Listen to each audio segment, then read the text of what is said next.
আজকে আমি দেখাবো কাঁচকলা বাটা। তো আমাদের অনেক সময় ঘরে কাঁচকলা পাকার আগের মুহূর্ত হয়ে যায়, তো সেগুলো দিয়ে আমি বাটা করে দেখাবো।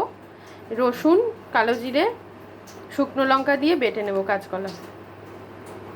আমি বেটে নিয়েছি, এটার মধ্যে দিয়ে দেবো হলুদ, পরিমাণ মতো নুন,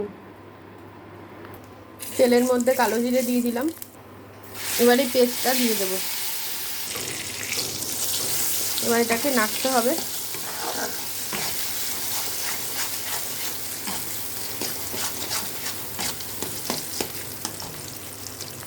এটা কিন্তু অলরেডি ডান বন্ধুরা, দেখো কড়াই থেকে পুরো লেগে আসছে। এই যে দারুণভাবে কষানো হয়ে গেছে, এবার আমি নামিয়ে নেব। এটাতে একটু মিষ্টি দেইনি, তার কারণ কলাটা সেই অল্প অল্প পেকে এসেছিল, তো সেই জন্য। কি সুন্দর দেখতে হয়েছে, আপনারা এইভাবে বানিয়ে খাবেন। তো আজকের মতো টাটা।